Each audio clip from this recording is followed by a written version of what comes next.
guys, welcome back to Brady's Hobbies. I'm Brady. I'm Kate. And we're going to do an unboxing video from Lombard Hobbies. Now, the thing that Kate doesn't know about this is that every time that Lombard Hobbies sends me something, they always include a yummy surprise inside. Do they really? They really do. So we will start from the beginning here. I have my handy dandy razor blade. Okay. It is handy and dandy, isn't it? I purposely blacked out all of the... I was about to say, what's a dox you? No, I gotta be careful. Can't make sure there's any crazy people out there that want to just, murder me or anything.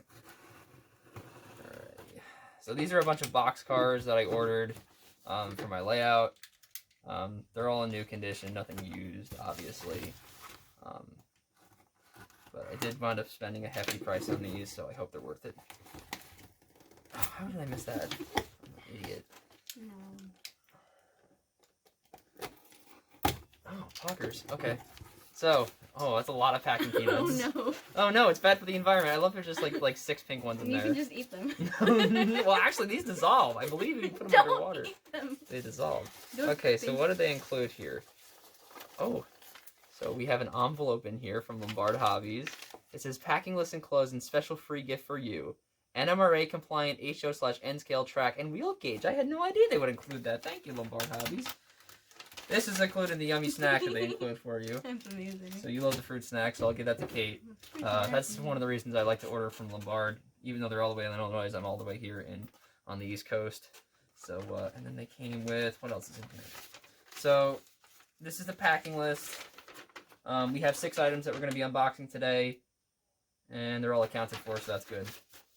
Also, we have the track gauge. I'm going to have to test this out because I do have the... Ooh, that's actually pretty cool. It's made of metal. Wow. Hold on. I thought it was just gonna be something cheap, but man, they really don't skip out on their customers, do they? So that's solid aluminum, as you can see. I could bonk somebody over on the head with it pretty well. But it also doubles as a business card, which is actually pretty cool. So it has all the contact information on there. I'm gonna put a link in the description for Lombard Hobby. So if you guys want to order stuff from there, you know that it comes with with fruit snacks and a track gauge. So that's pretty cool. So it has N scale, HO, and it actually has 2 wheel gauges, one for N scale, one for HO. So that's pretty cool. I do have the NMRA track gauge, but this one will be a cool second place. So thank you, Lombard Hobby. All right, so now that we got all that out of the way, let's do the unboxing. Kate, do you want to pull out the first item? No. Okay. I don't want to... How do I don't know. I don't want to make a mess. Okay, that's fine. I'll make the mess No. then. It's fine. This is all going to be vacuumed up anyway, for the most part. Oh boy. Alright. So, that is one thing that I thought... No. I thought you were going to push them onto the floor. Yes, they're all going on the floor now. It's just all going to get thrown anyway. Typically, it's like either like foam or styrofoam or packing peanuts or some other BS. Are they biodegradable? I'm not really quite sure. Let's eat them. Let's not eat them. Children, don't eat things that could kill you. Thanks. That's really good advice. I mean, if there's kids watching this channel, it's great advice. Don't eat. No. Make sure you eat a proper balanced diet. Anyway, so the first thing we have, I believe. Oh, this is this is what I think it is. Oh, they pack this tight. This is the Atlas. This is the Atlas refrigerator express car. Nope, actually, I lied about that. This is the Chicago and Northwestern. Let me read the tag here. This is the post-war box car with a 6-foot door. We're gonna actually be unboxing these and putting them down in the layout later. But this is actually appropriate for my layout. I model 1955 to 1965. So I've done my research based upon what I like for my layout. So that's it's a good car. It's within my budget, obviously. It's got metal wheels. It's got knuckle couplers on the ends. It has those Atlas plastic couplers that everybody loves. Irony included. Age is 14 plus. Yeah, you have to be 14 plus. It's a good thing you have the mentality of a 13-year-old, so it's fine. Yeah, no, totally just roasted you there. It's fine. So, what is the next thing we have in here? This is gonna be... Ooh, Pog. Let me just said that. I'm done. This is the Chicago and Northwestern. Well, this is the I should say I keep saying the road name, but this is the 40-foot rebuilt steel boxcar, Chicago and Northwestern, number 3385. It's got the Chicago and Northwestern, obviously, letterhead on there, and the route of the 400, and I believe the other side says route of the Streamliners. You can actually see that there's a, I want to say it's almost a bulkhead. You can see like there's like a weird running plate down the underside of the car there, but that's the second one. And now the third one is another Atlas another Atlas boxcar from their master rolling line stock. This is the Gulf Mobile in Ohio. Is the road name? Hold on. It's very loose packaging, Atlas. I'm watching you. Gulf Mobile in Ohio. This is the 40-foot post-war boxcar 6-door. So I believe, yeah, these are both of the same models, just different road numbers, different road names. So they are two of the same. And then the next one we have is from Intermountain. I actually haven't bought anything from Intermountain at all in the years I've been modeling, but I'm excited to start, you know, because I've heard good things about Intermountain. This is the, what does it say on here? This is the, oh great, they actually blocked out the price with their price tag, so I can't even read it. HO 10'6", modified 1937 AAR boxcar, and it's got the route of the Challengers. You guys know I modeled the Chicago Northwestern, so I can't pass up on any CNW stuff. So that's another boxcar right there. And then we have one more boxcar. I'm going to save the best for last. It's one I'm actually really excited about. This is another Intermountain piece of rolling stock. Another 1937 AAR. Wait, no. Maybe it's the same thing. Hold on. Yeah, this is the same as the other Intermountain one, but this one is decorated for the Sioux line. So, have that there. Looks good so far. Obviously, we'll unbox them all and we'll see. Put them down the track for you. And then last but not least, drum roll please, we have this is the Atlas early 1960s scheme.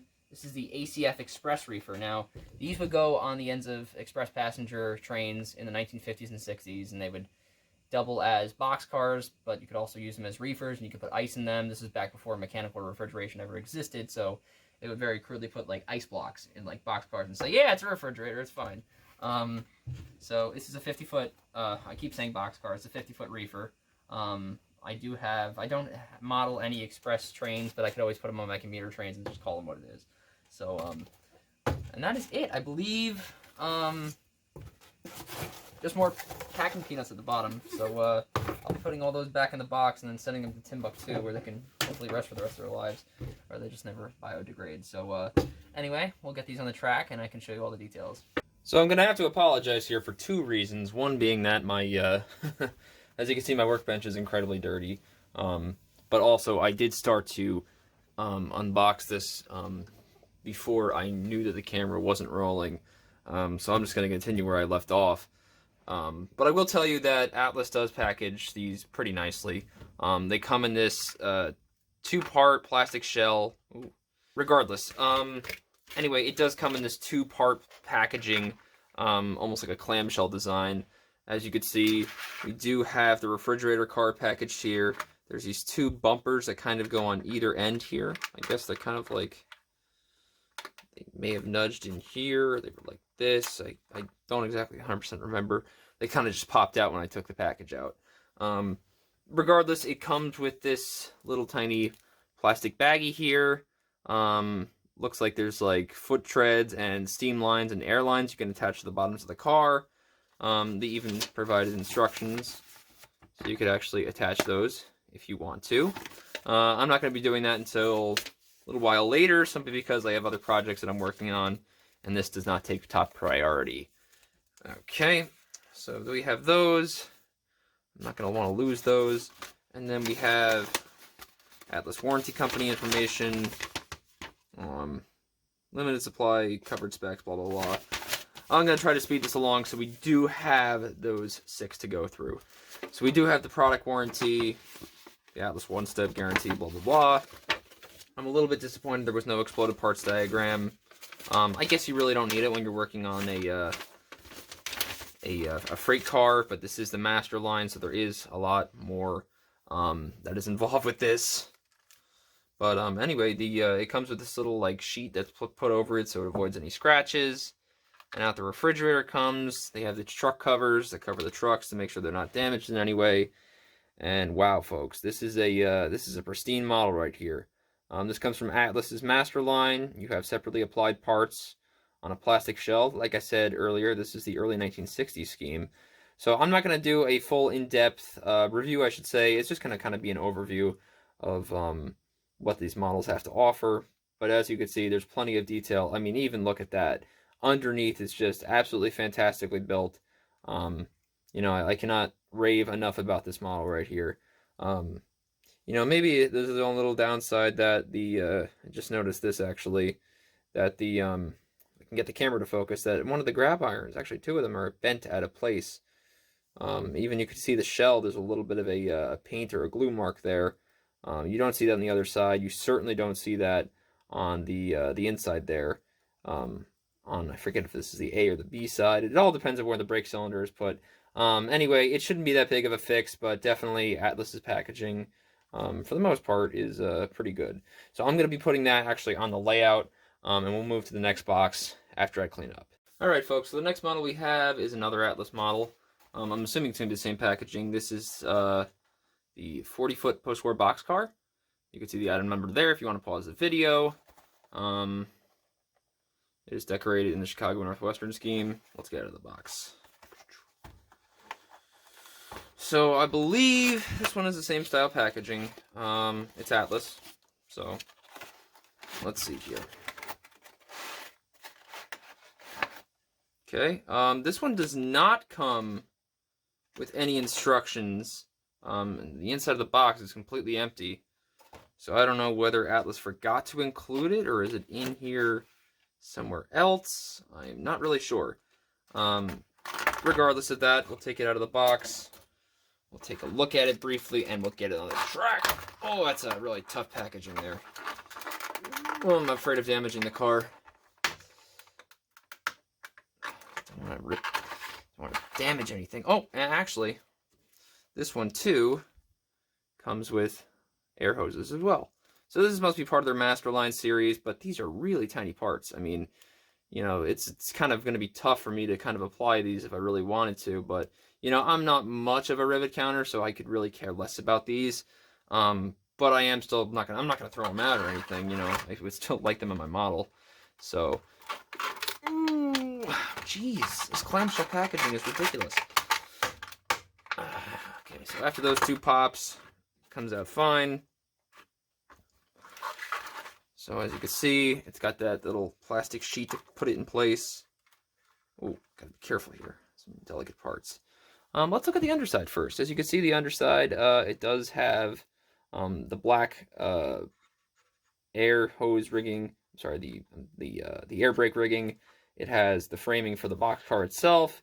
You can see it has a door, which is non-operable. It's actually molded on. Separately applied grab irons. We have the ladder here. We have the brake wheel. Wow, look at that. That is pretty cool, how it actually includes of the all of the pipe work there on the side. I believe this is, what is it? Hold on. It's the A end. I don't know. Folks, if you could tell me how to identify the A end of a car and the B end of a car, that would be great. It is the one thing, of many things, I do not know. But there's the brake wheel end. You could see it has nice legible decals on there. CNW 85174. And all that other stuff on there. It does come equipped with those Atlas plastic couplers, which I do not like. I have KD 158s that I will be replacing these with. As you can see, more grab irons. There is no damage to this car, which is a great thing. This is an early 60s model based upon what it looks like, because they actually did remove the roof walks. And that was a staple of the 60s. So we will get that on the track, and I will get on to the next model. Alright, so we're going to switch it up a bit. We're going to actually do an Intermountain model now.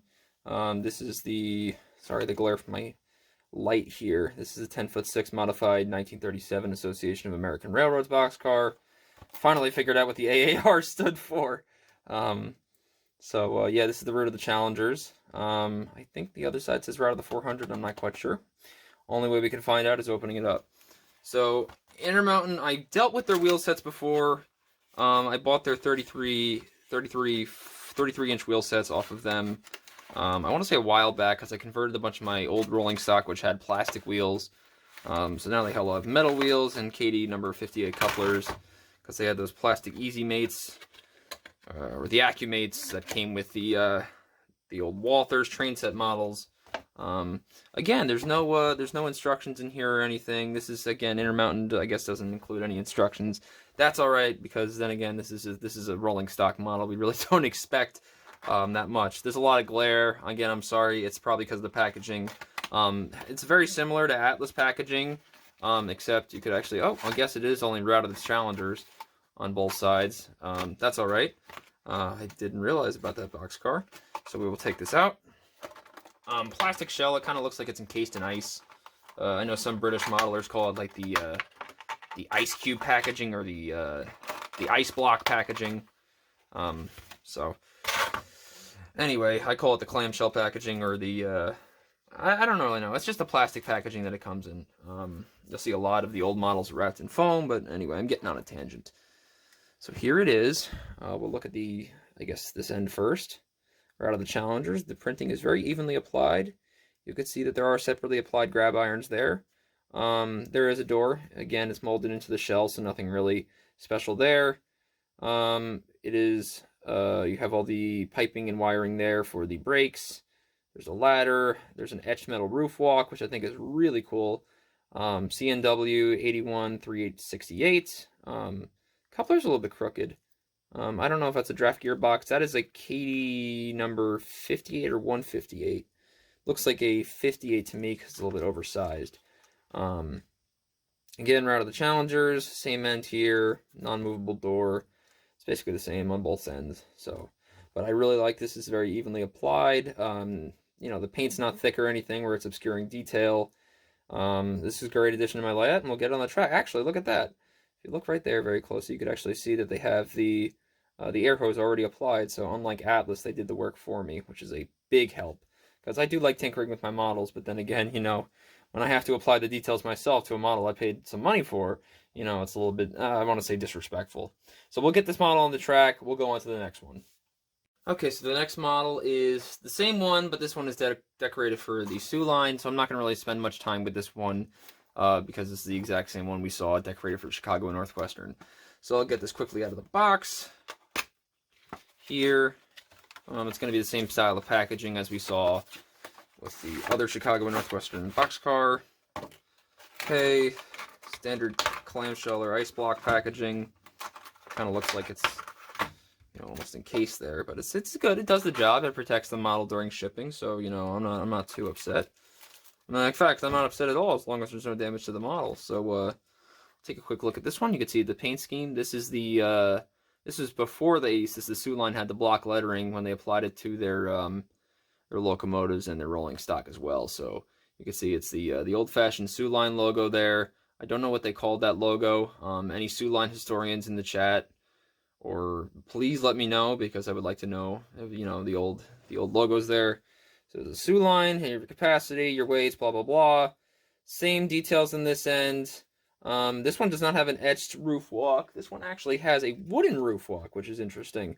So I like that they did very road-specific details. You know, I thought, you know, a lot of these PS1 or 40-foot box cars, they typically are built the same, and, you know, not a lot of road-specific details, because they're all kind of just, you know, built together. But that's pretty cool to see that there's those wooden walkways on there.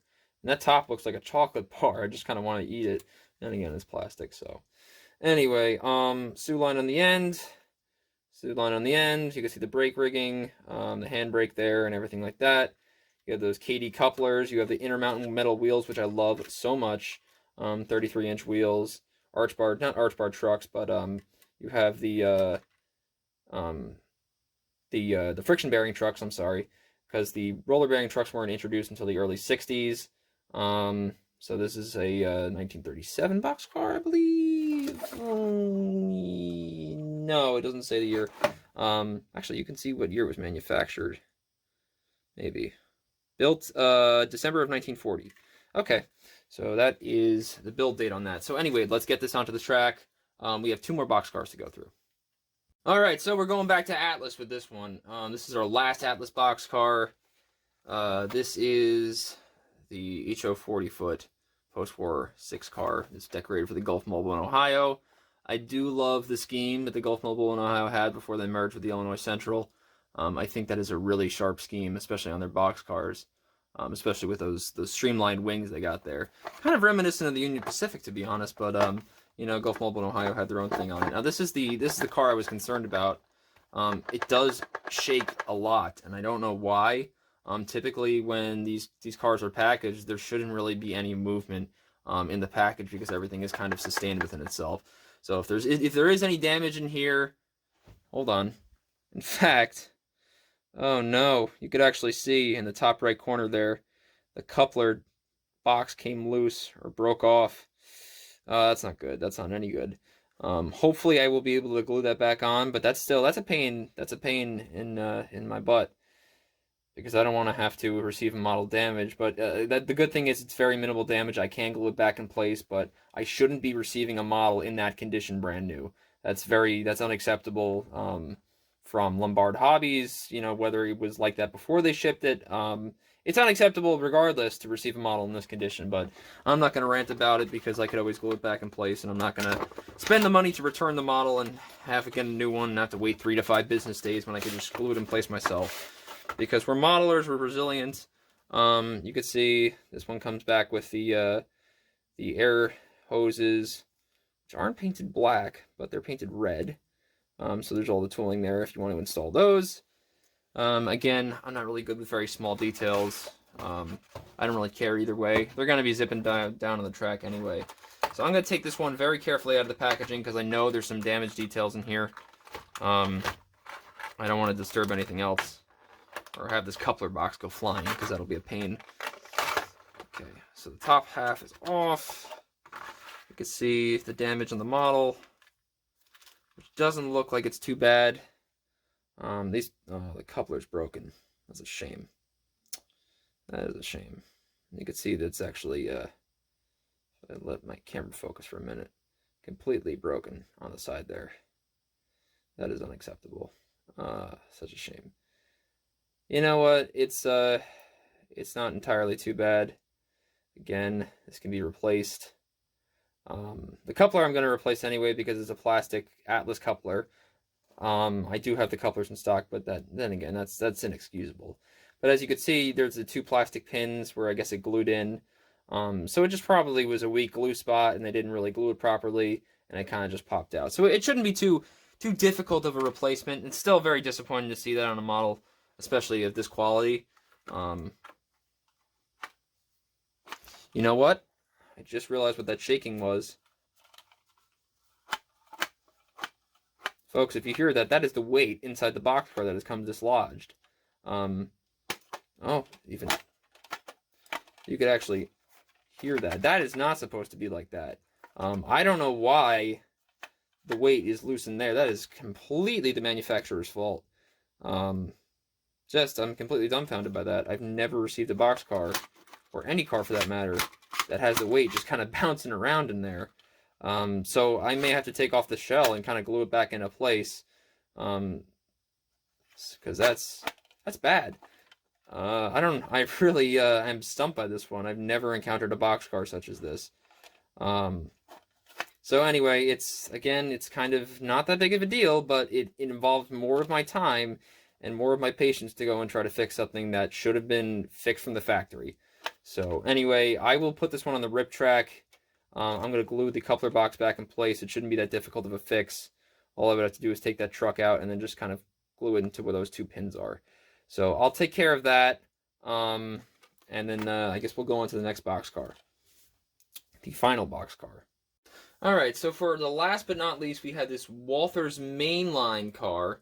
I have a couple other Walthers mainline cars in my layout right now. I do love the Walthers mainline series. I think it's a perfect balance between train set and super detailed. You know, you can't really go wrong with one of these. It's the quality is very nice. They have metal wheel sets, metal knuckle couplers, so I'm very happy with the mainline series. This one is a 40-foot rebuilt steel boxcar from the Chicago Northwestern, $33.85. I think I have sister boxcar number... I can't read from here. Anyway, I do have another PS1 that has a very similar road number. So, anyway, let me get this one out of the packaging. As far as I know, mainline is very easy. It's a top... Oh, I'm sorry. I still have the detail pack from the other Atlas car. My apologies. It's a little bit of a blooper. Okay. So, the box is very simple. You know, it's a box. You know, it's like the other ones that I've unboxed before. This one's a little bit different in that it's kind of like wrapped around the entire length of the shell. This one's a little bit of a pain, but it's just kind of like friction fit, and it just kind of pops off like that. So it's very easy to kind of get in and out of the box. You peel back the packaging, and then just kind of pops out like that, and that's great. Etched metal roof walkways. You could see that there's actually a brake handle here that's very, very, very, very fragile. So I'm not going to touch that. It's not as fragile as the Athearn handrails, but it is pretty much close. I mean, you could see that I'm barely touching it. It's wiggling an awful lot there. So there's a weird kind of bulkhead underneath this that I don't completely get. The brake rigging is a little bit different than other models I've seen. I don't know why it has this giant running... I don't even know what you would call it. But you can actually see that there's like holes, I guess I want to say, like in between the two things. So I don't know. I have to do more research on the boxcar. I'm not quite sure what the purpose of that is. It's just kind of the way maybe it was rebuilt. This brake wheel is a little bit different than the other ones I've seen. This is an older boxcar. When was this built? It says it was built in 1918. So this was a USRA model, I believe. Post-war of World War I. You could see it actually has the pull pockets on the sides there. Can't do that in model railroading today. So this is probably one of my older models. I'll probably weather this heavily. And anyway, I'm going to put it on the layout anyway, and we're going to do a final run by with all of them. So stay tuned, folks. I just got to fix that GM&O boxcar, and we'll be on our way.